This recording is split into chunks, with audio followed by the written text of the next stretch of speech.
I'm Joel. I'm a member of Inform's fifth cohort, and my industry partner is Improbable.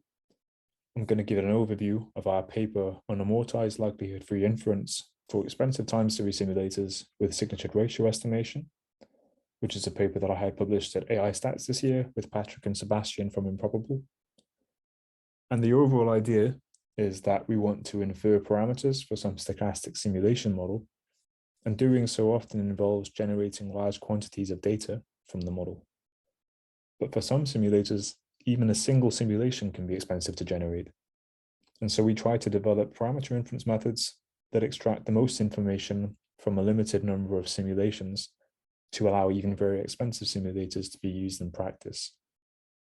So I'll expand on that now by starting with some background on simulation models and parameter inference. Simulation models are computer programs typically encoding some mathematical model, and they're increasingly being used across scientific and commercial domains, in large part down to the flexibility that they offer modelers. For example, the freedom from working exclusively with analytically tractable mathematical models. And importantly for this presentation, many such simulation models are stochastic and dynamic, in the sense that they model the evolution of some system over time that is subject to some degree of randomness. So I'm going to be talking about these sorts of models throughout the presentation. In these cases, simulation models can be schematized as an object that consumes some list of parameters, some list of D parameters, and generates a potentially multivariate time series that might be different when the model is run multiple times at the same parameter values. And we can represent this as a draw from the model's likelihood function, P of x given theta, which captures the probability or the probability density with which data arises from the model as a function of the parameters. The problem that I've been considering during my PhD is that modelers will want to calibrate or fit or infer appropriate parameter values for their model when they're presented with data from the real world that they'd like their model to mimic.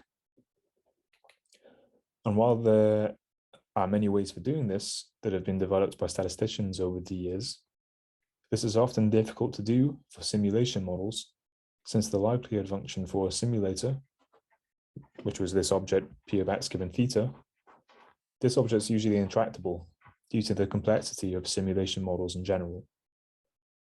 Standard likelihood-based inference techniques can't therefore be applied immediately.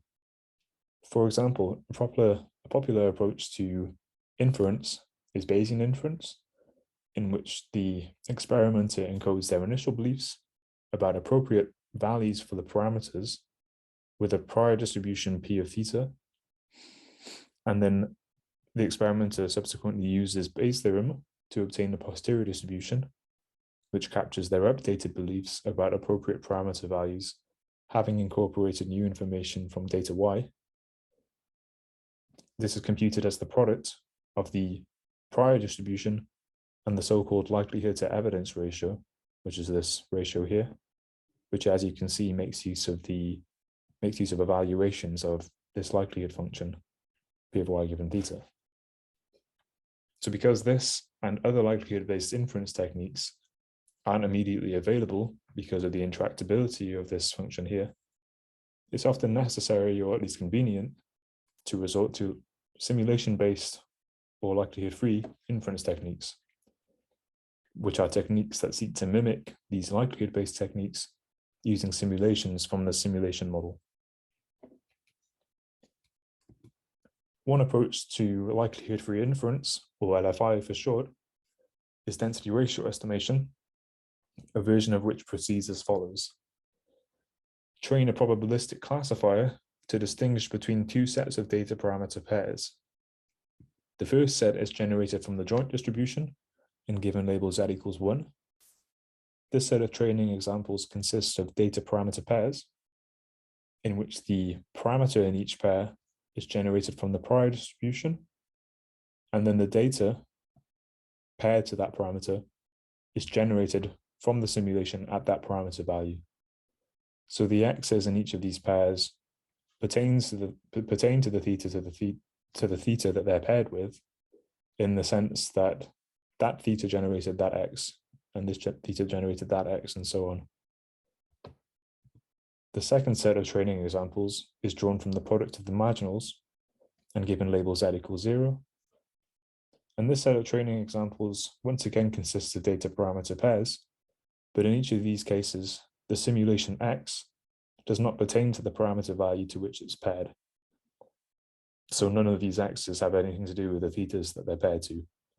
And I've tried to show this with the different colors and, as a shuffling of this original set of training examples. Training a probabilistic classifier to distinguish between instances of these two classes of data parameter pairs will result in an estimate of the class 1 probability. That is the probability that a given x theta pair is drawn from the joint distribution. And it can be shown that the optimal value for this class 1 probability is the expression in equation 1. Then with a couple of lines of algebra, you can rearrange this to get an estimate of the so-called likelihood to evidence ratio that appears in Bayes' theorem by taking the logit of equation 1.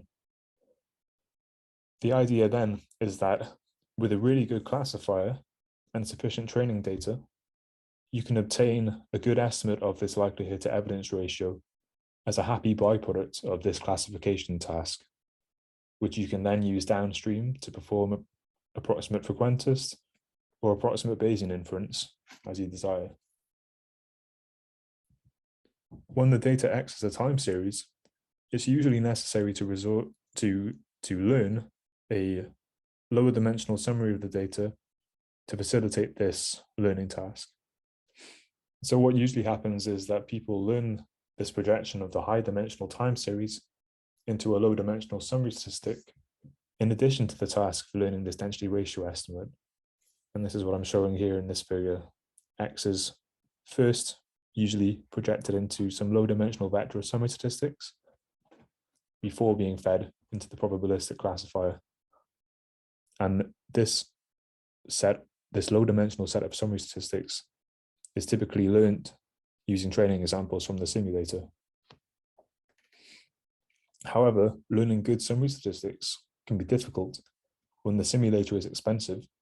And the reason that this is the case is just that when the simulator is expensive, only a few training instances can be generated or simulated by the model. And so it's hard for the model to learn good low dimensional representations of these high dimensional time series. So in this paper, we ask whether we can construct efficient classifiers for time series simulators when generating samples from the simulator is expensive, or alternatively when the simulation budget is extremely low. For this purpose, we investigated the use of path signatures. Signatures are infinite dimensional feature sets describing all geometric properties of paths traversed by sequences of data, such as this sequence of red points in figure 3. The first few terms of the signature for this example two-dimensional path, shown here as the black curve, which is the path traversed by the sequence of red points, they capture the increments along each dimension and the areas above and below the curve, while higher order terms in the signature capture other notions of order and area that are harder to visualize. Using the signature as a feature set for time series data is an appealing option because signatures are equipped with a universal nonlinearity property, meaning that linear functionals of signatures approximate continuous real-valued functions uniformly over complex sets of paths.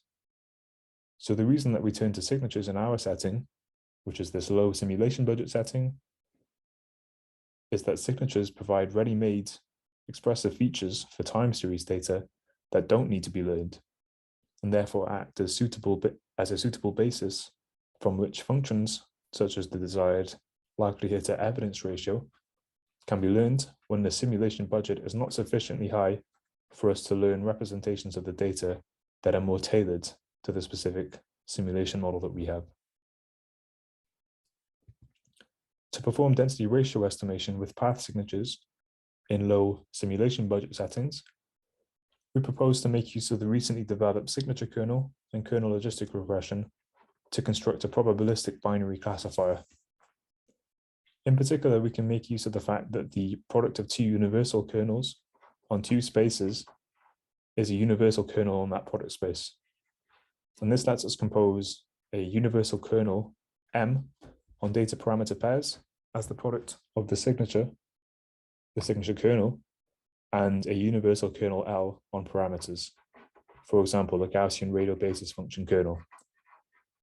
In this way, we're able to approximate the desired likelihood to evidence ratio uniformly over compact sets of data parameter pairs, owing to the universality of this product kernel M. Now that we've established an approach to learning the density ratio estimate for time series simulators in low simulation budget settings, we test the ability of this ratio estimator to recover the ground truth posteriors associated with parameter inference tasks for different simulation models. In our experiments, we compare against three alternative ratio estimators. The first of these is a resonant classifier, which is a kind of neural network that exhibits state-of-the-art performance and classification tasks. And this is fed handcrafted summary statistics for the time series data that are known to be informative about the parameters being inferred. And for the specific simulation models that we consider, we were able to obtain these summary statistics by inspecting the structure of the simulation models. And the reason that that's possible in these cases is that the models are sufficiently simple to allow for that inspection. But it's important to say that this baseline represents a sort of gold standard that isn't generally possible in practice with more complicated simulation models where the structure can't be so easily inspected. And this therefore acts as a sort of upper bound on the performance that we might expect from any density ratio estimator. The second baseline is once again a resonant classifier, but in this case, the time series is first passed through two stacked gated recurrent units to find expressive summary statistics for the data. And this is a competitive baseline because gated recurrent units are pretty good at extracting features from time series data.